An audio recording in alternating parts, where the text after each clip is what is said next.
देखिए, सबसे पहले तो मैं कहना चाहूंगी कि जो जैसे आपने कहा एक भयावह स्थिति पैदा हो चुकी है। हर घर में किसी न किसी को कोरोना हुआ है, कोई ना कोई संक्रमित है। हर परिवार के सामने ये स्थिति पैदा हो रही है कि किस तरह से हम मेडिकेशन दिलवाएं, किस तरह से हॉस्पिटल में बेड दिलवाएं, किस तरह से ऑक्सीजन उपलब्ध होगा। डॉक्टर्स, नर्सेस दिन रात काम कर रहे हैं और दिन रात काम करने के बावजूद, अस्पतालों के सारे रिसोर्सेज को लगवाने के बावजूद भी इतना बोझ आ रहा है कि संभला नहीं जा रहा है। तो इतनी भयावह स्थिति है। इस समय हम सबको, पूरे देश को एकजुट होकर इस स्थिति का सामना करना पड़ेगा। और चाहे किसी भी राजनीतिक पार्टी के हों, चाहे किसी भी व्यापार में कुछ भी हो, हर तरह से हमें मदद करनी चाहिए। हर जने को अपने स्तर पर जो भी वो कर सकता है किसी और की मदद करने के लिए, किसी और के लिए सपोर्ट बनने के लिए, वो हमें करना चाहिए। तो मैं तो सबसे पहले तो धन्यवाद देना चाहती हूँ कि जितने भी डॉक्टर्स हैं, नर्सेज हैं, जो दिन रात काम कर रहे हैं, उनकी भी परिस्थितियां बहुत ही मुश्किल हैं। उनके परिवार भी उनके बारे में बहुत ही वरिड होंगे। और मैं सबसे पहले तो उनको धन्यवाद देना चाहती हूँ और उन सबको धन्यवाद देना चाहती हूँ जो आज फ्रंट लाइन्स पे इस देश के लिए लड़ रहे हैं। और मैं देशवासियों को कहना चाहती हूँ कि हम सब आपके साथ हैं। इस लड़ाई में हम इकट्ठे हैं, साथ हैं, और हम पूरी तरह से जो भी कर सकते हैं आपकी मदद करने के लिए मौजूद हैं। हौसला रखिए। सबके सामने एक बहुत बड़ा संकट है। इस समय जितना पॉजिटिव रह सकते हैं, जितना हम एक दूसरे को मदद कर सकते हैं, अपने परिवार के सदस्यों को जितना हम हौसला दे सकते हैं, उतना ही अच्छा रहेगा सबके लिए। और ऐसे ही हम इस महामारी का सामना कर सकेंगे। देखिए, आज देश भर से रिपोर्ट्स क्या आ रही हैं। हॉस्पिटल के बेड्स की कमी है, ऑक्सीजन की कमी है, रेमडेसिविर की कमी है, वेंटिलेटर्स की कमी है। सब जगह से यही रिपोर्ट्स आ रही हैं। अब अगर हमने ठीक तरह से प्रिपरेशन किया होता, अगर हमने तैयारी की होती, तो फर्स्ट वेव और सेकंड वेव के बीच में हमारे पास कई महीने थे कि हम इसके लिए हम तैयारी कर सकते थे। कैसे? हमारा देश जो है ऑक्सीजन का सबसे बड़ा मैन्युफैक्चरर है। India's production capacity for oxygen is one of the largest in the world. फिर ऑक्सीजन की कमी क्यों हो रही है? क्योंकि उसको ट्रांसपोर्ट करने की सुविधा नहीं बनाई गई है। आपके पास 8-9 महीने थे। आपको मालूम था, आपके अपने सीरो सर्वेज कह रहे थे कि एक सेकंड वेव आने वाली है। आपने उसको इग्नोर किया। आपके पास समय था, आप ये सुविधा बनवा सकते थे, वॉर फुटिंग पर करा सकते थे। आज स्थिति ये है कि हिंदुस्तान में मात्र 2000 ऐसी ट्रकें हैं जो ऑक्सीजन को ट्रांसपोर्ट कर सकती हैं। तो आप समझ सकते हैं कि कितनी बड़ी त्रासदी ये है कि देश में ऑक्सीजन उपलब्ध है, लेकिन जहां पहुंचना चाहिए वहां पहुंच नहीं पा रहा है। आप रेमडेसिविर को देखिए। रेमडेसिविर आज एक जना मांग रहा है, ढूंढ रहा है कि कहां से मिलेगी, कैसे मिलेगी। 1.1 million remdesivir injections were exported. 1.1 million remdesivir के इंजेक्शन का निर्यात हुआ है हिंदुस्तान से पिछले 6 महीनों में, और आज हमारे पास कमी है। आप वैक्सीन्स को लीजिए। सरकार ने 6 करोड़ वैक्सीन एक्सपोर्ट की है पिछले 6 महीने में। पिछले 6 महीने में नहीं, जनवरी से लेकर मार्च तक 6 करोड़ एक्सपोर्ट हुई है हमारे हिंदुस्तान से वैक्सीन। और उसी समय में 3 से 4 करोड़ हिंदुस्तानियों को वैक्सीन दी आपने। तो आपने हिंदुस्तानियों को पहले क्यों नहीं रखा? आपने उनको प्राथमिकता क्यों नहीं दी? अपने पीआर में आप पड़े रहे। और हमें हर रोज टीवी पे दिख रहा था कि मॉरिशस जा रही है, नेपाल जा रही है वैक्सीन। आपने 6 करोड़ वैक्सीन एक्सपोर्ट की और हिंदुस्तानी लोगों को आपने 3 से 4 करोड़ तक उसी समय में आपने सिर्फ उतना वैक्सीन दिया। आज वैक्सीन की कमी है। तो वैक्सीन की कमी किस लिए हो रही है? Bad planning. रेमडेसिविर की कमी किस लिए है? बैड प्लानिंग या नो प्लानिंग। ऑक्सीजन की कमी किस लिए? कोई स्ट्रैटेजी नहीं। बेड्स, आपको मालूम था कि ये दोबारा वेव आएगा, तो आप टेम्पररी बेड्स क्यों नहीं बनवाए? आपने अपने अस्पतालों में सुविधा क्यों नहीं बढ़ाई? आपने फोकस क्यों नहीं किया इन चीजों पे? तो ये तो एकदम सरकार का ही फेलियर है। और किस चीज में व्यस्त हैं आज भी? आज भी चुनाव प्रचार में व्यस्त हैं, स्टेज पे जाकर हंस रहे हैं।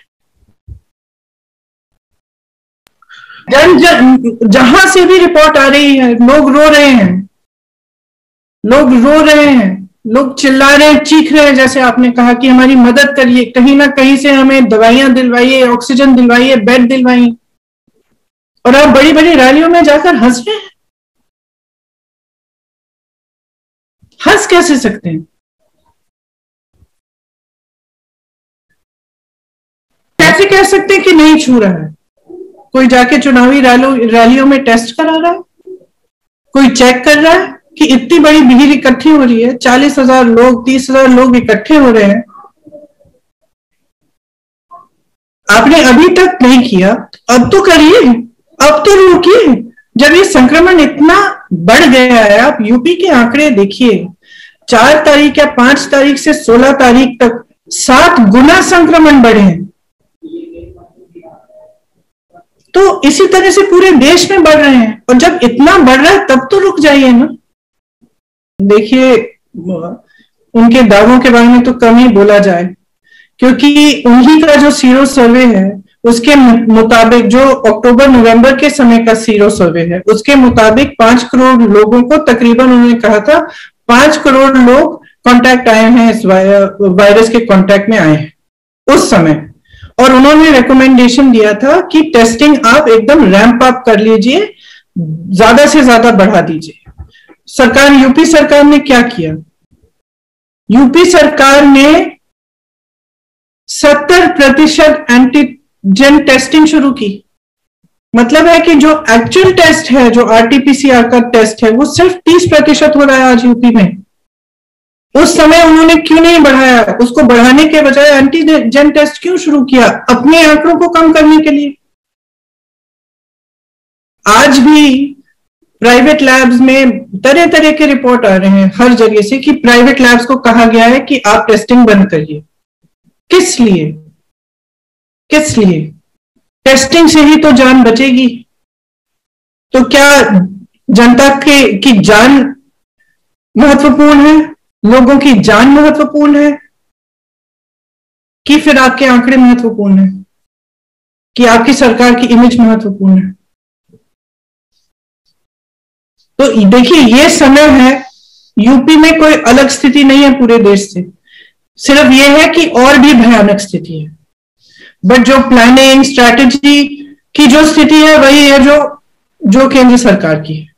मतलब कि की ही नहीं गई है। ना बेड्स उपलब्ध कराए इन्होंने, महीने पड़े थे। स्टेडियम्स हैं आपके पास, इतनी सुविधाएं हैं, वो सुविधाएं आपने बेड्स को इंक्रीज करने के लिए क्यों नहीं डाली? आपने ऑक्सीजन का सप्लाई इंक्रीज करने के लिए क्यों नहीं किया? कई दिनों से आपको भी मालूम होगा, आपके साथ भी यही हो रहा होगा, हर जगह से ऐसे रिपोर्ट आ रहे हैं कि समझ में ही नहीं आ रहा कि ये सरकार क्या कर रही है। शमशान घाटों पर इतनी भीड़ लगी हुई है, लोग कूपन्स लेके खड़े हुए हैं। कुछ दिनों पहले मुझे बताया गया कि 12 घंटे के लिए इंतजार करना पड़ रहा है, लकड़ी नहीं मिल रही। बट ये स्थिति आ गई कि हम लोग सोच रहे थे कि किस तरह से हम मदद करें, क्या हम किसी भी तरह से कोई लकड़ी उपलब्ध करा सकते हैं, कुछ कर सकते हैं। और हम खुद सोच रहे हैं कि हम क्या करें इस स्थिति में, जो सरकार को करना चाहिए था सरकार नहीं कर रही है। जब ये बाहर बात निकली, जब एक वीडियो निकला कि ये हो रहा है कि इतने सारे शव जलाए जा रहे हैं लखनऊ के शमशान घाट पे, तो इन्होंने क्या किया? स्टील की शीटिंग लगानी शुरू कर दी। किससे छिपा रहे हैं? पब्लिक तो देख रही, पब्लिक तो जी रही है ना, पब्लिक त्राही है। अस्पतालों के बाहर बैठ के रो कौन रहा है? तो आप पब्लिक से क्या छुपाना चाहते हैं? इस समय मैं देखिए पूरी सकारात्मक तरह से ये कह रही हूं, मैं बिल्कुल क्रिटिसिज्म के तौर पर नहीं कह रही हूं, मैं सकारात्मक तरह से, कंस्ट्रक्टिव तरह से ये कह रही हूं, भगवान के लिए सरकार कुछ करे, जितनी भी उनके पास रिसोर्सेज है वो कोरोना की लड़ाई में डाले। जब लोगों को पता चलेगा कि ये आंकड़े हैं, जब लोगों को सच्चाई पता चलेगी, तो लोग अपने आप को बचाने की कोशिश करेंगे, लोग घर पे रहेंगे। टेस्टिंग बढ़ाइए ताकि आपको, लोगों को मदद हो, उनको पता चले कि हाँ हम संक्रमित हैं, हमें बाहर नहीं जाना है, हमें दवाइयां दिलवाइए, बेड्स दिलवाइए, ऑक्सीजन दिलवाइए। अभी भी किया जा सकता है, अभी भी ऑक्सीजन की सुविधा बनाई जा सकती है। अगर केंद्र सरकार अपना मन बनाए तो अभी भी तमाम ऐसे रिसोर्सेज हैं सरकार के पास कि उसके ट्रांसपोर्टेशन में डाली जा सकती हैं, अभी भी किया जा सकता है। तो अगर आप मेरे से ये पूछे कि प्रिपरेशन नहीं था, वो तो स्पष्ट है। पूर्व प्रधानमंत्री जी मनमोहन सिंह जी इस देश के 10 सालों के लिए प्रधानमंत्री रहे। पूरा देश जानता है कि कितने डिग्निफाइड इंसान हैं और कितनी उनको सरकार चलाना आता है और एक विजनरी है। अगर वो आपको सुझाव दे रहे हैं इस समय, जबकि देश इतनी बड़ी महामारी से जूझ रहा है, इतना बड़ा संकट है हमारे सामने, अगर वो सुझाव दे रहे हैं तो उस सुझाव को उसी डिग्निटी के साथ, उसी ग्रेस के साथ लीजिए जिस तरह से उसको वो सुझाव दिया जा रहा है। हर पॉलिटिकल पार्टी का आज यही धर्म है और यही ड्यूटी है, हम सब एक होकर, राजनीति से परे हटकर एक होकर इस महामारी का सामना करें। देखिए, ये सरकार आईएसआई से बात कर सकती है। दुबई में इनका वार्तालाप चल रहा है आईएसआई के साथ। विपक्ष के नेताओं से बात नहीं कर सकती? जब विपक्ष के नेता सिर्फ कंस्ट्रक्टिव सजेशंस दे रहे हैं, आज मैं नहीं समझती कि एक भी ऐसा विपक्ष का नेता है जो कंस्ट्रक्टिव और पॉजिटिव तरह से इनको सुझाव नहीं दे रहा। और सब कह रहे हैं, सब राजनीतिक पार्टियां कह रही हैं हम साथ हैं आपके, हम सरकार के साथ हैं, हम देश के साथ हैं, हम मदद करना चाहते हैं, ये इस महामारी का सामना हमें इकट्ठे करना है। तो ये डेमोक्रेसी आपने कहा, लोकतंत्र है। लोकतंत्र में चर्चा से ही काम आगे बढ़ता है।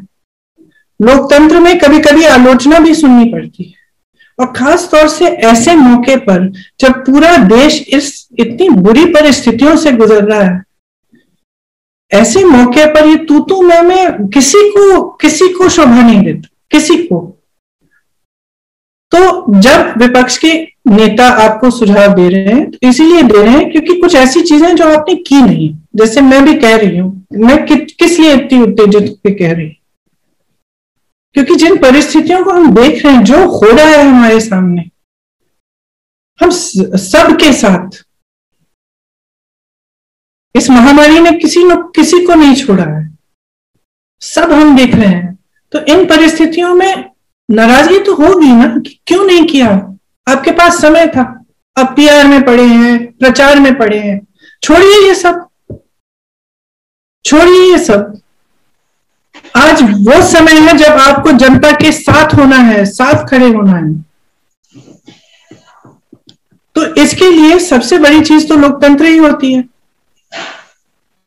सबको जोड़िए ना, हम सबको जोड़िए, हम सब जुड़ जाएंगे। एक लड़ाई है। अब आप अगर देखिए, जैसे आप मेडिकल स्टाफ को लीजिए, अस्पतालों को लीजिए, संकट में है, सरकार को सपोर्ट करना चाहिए, आपने इंश्योरेंस हटा दी। तो अगर विपक्ष का नेता बोलेगा नहीं, आवाज नहीं उठाएगा, अगर मैं ये नहीं कहूंगी कि भाई हमारे पास ऑक्सीजन तो काफी, इसको ट्रांसपोर्ट करने की सुविधा भी नहीं, तो कौन कहेगा? तो एक अहंकारी सरकार तो वो सरकार होती है जो किसी की नहीं सुनती। आज सिर्फ विपक्ष के नेता की बात नहीं नकारी जा रही, आज पूरे देश की बात नकारी जा रही है। हर एक इंसान रो रहा है, कह रहा है मेरी मदद कर। कौन मदद कर रहा है? Prime minister needs to communicate with the public, He needs to communicate with anybody who has the resources to help out, whether it is other opposition parties, whether it is big businesses who may be able to contribute in some form or manner, whether it is medical professionals and staff. He needs to communicate, he needs to talk to them.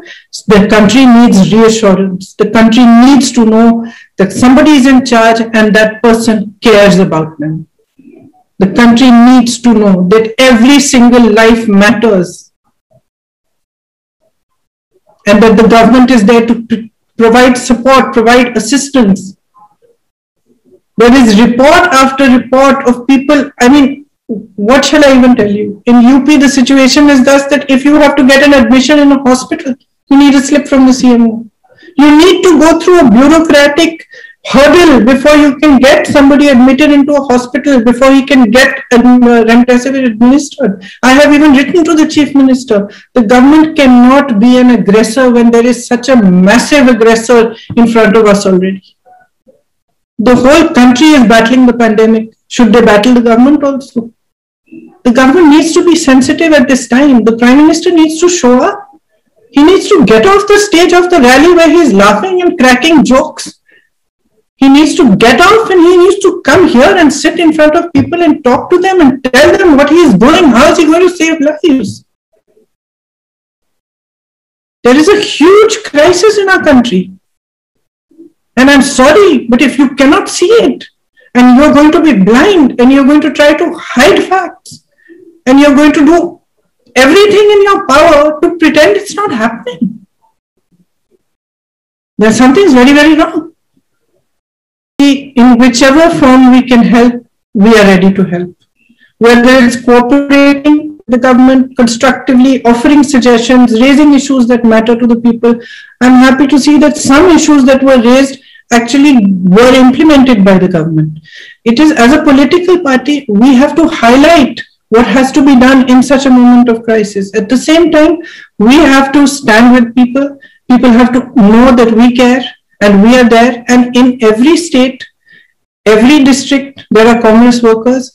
At least I am in charge of UP. I know that in UP, every moment we are answering and we are trying our very best, our level best to help in every possible way we can. Whether it is hospital admissions, helping with patients, helping with anything possible, we are doing it. Well, he's got a bit of fever, but he is doing fine.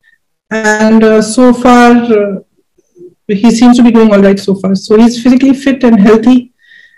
So I hope that he will be all right. But yes, of course, I am worried about him.